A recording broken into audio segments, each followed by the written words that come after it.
Your truth, my truth, no truth. From divine revelation to manifesting and coaching ideology. There is a philosophical problem that cuts through religion, spirituality, and modern coaching alike. It begins with a simple question that YouTuber and debater Destiny once posed in a discussion. If two people both claim that God revealed moral truth to them, but those revelations contradict, how do you know who's right? It sounds straightforward enough, but it exposes a fault line in how people construct their reality. The question reveals the danger of grounding truth in revelation, intuition, or any authority that cannot be verified or challenged. When two people both appeal to a higher source, and that source contradicts itself, the argument cannot be resolved. Both people are trapped in a loop of self-confirmation. The problem is not limited to religion. It lives on in spiritual movements, manifesting culture, and even the pseudo-philosophical frameworks of modern coaching. Each claims access to a transcendent truth that conveniently cannot be questioned. This is the real danger of revelation-based thinking. Once truth is no longer shared, it becomes a private possession. And when people begin to treat their private truth as moral authority, it gives them permission to do almost anything in its name. The divine blueprint, God told me. Destiny's question targets the structure of belief, not just the content. Two people, both convinced of divine authority, both claiming incompatible truths. Each one says their knowledge comes from revelation. Each one uses that revelation to justify their position. The result is an impasse. There is no shared evidence, no common ground, and no way to evaluate which claim holds. This is the fatal weakness in what philosophers call presuppositionalism. It starts with the conclusion that God exists and that truth flows from that premise. Once you accept that starting point, everything that follows becomes circular.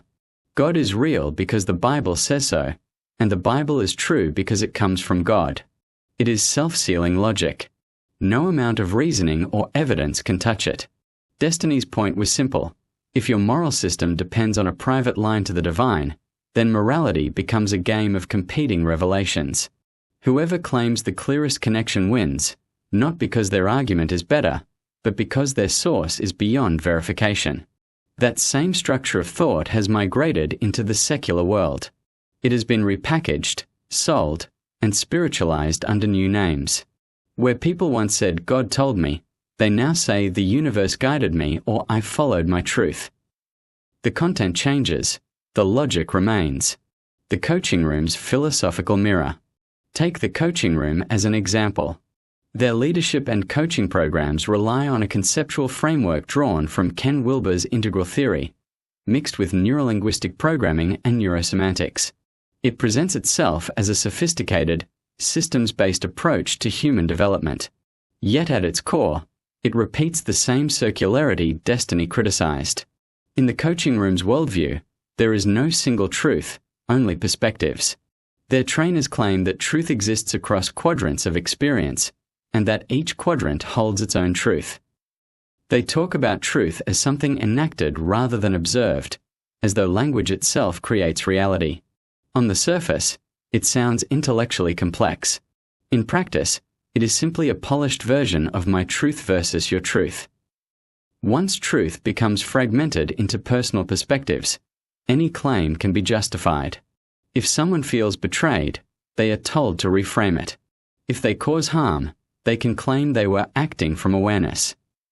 It is a moral and epistemological free-for-all, wrapped in the vocabulary of leadership. This is the same structure that Destiny's question exposed. Two people, both appealing to higher truth, both beyond scrutiny. One calls it divine revelation. The other calls it metacoaching. Both are untouchable. The coaching room's rhetoric about truth-making perspectives might appear grounded in philosophy, but it functions like modern mysticism. It offers participants a sense of access to a deeper reality that cannot be proven, only believed. And because it cannot be proven, it cannot be falsified. That is not wisdom. It is intellectual insulation. Manifesting and the new theology of self. Manifesting culture carries the same DNA. It promises control over reality through thought, feeling, and alignment. The believer is told that by visualizing, affirming, and vibrating at the right frequency, they can attract outcomes that match their intentions. When asked for proof, they point to experience. When experience fails, they point to belief. If you manifest something and it happens, it is proof the universe responded.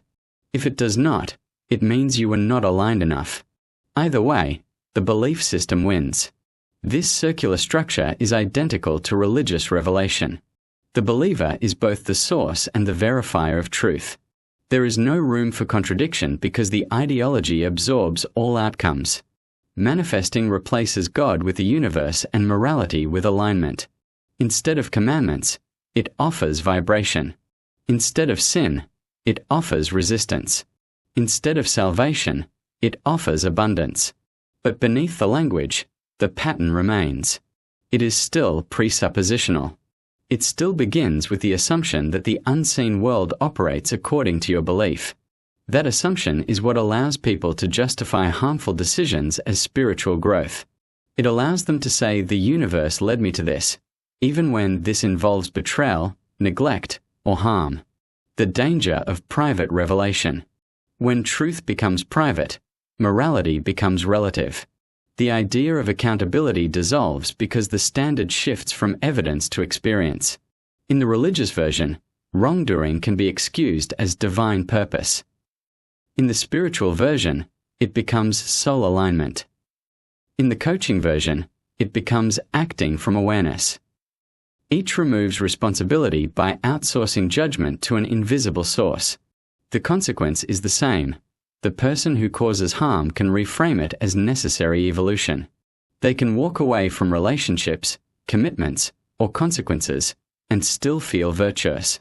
It is a psychological escape hatch built on metaphysical language. When someone says, "I followed my truth," what they often mean is, "I stopped letting reality interfere with my desires." The language of personal revelation sanitizes self-interest. It allows selfishness to masquerade as authenticity. And in group settings like coaching programs or spiritual retreats, this thinking is reinforced through collective affirmation. The more people who agree that truth is personal, the less anyone feels obliged to confront contradiction. It is comfort disguised as enlightenment. The coaching room's truth problem. The coaching room's integral leadership model often talks about the tension between subjective and objective truths. Their videos discuss truth-making perspectives, as if the concept itself transcends the problem of disagreement. But Destiny's hypothetical cuts straight through that facade. Two people can each have their own truth-making perspective. One believes betrayal is justified. The other believes it is wrong. Without a shared standard, there is no way to decide which is right. The coaching room tries to solve this by claiming that all truths are partial. On the surface, that sounds humble. In practice, it becomes a rhetorical escape route.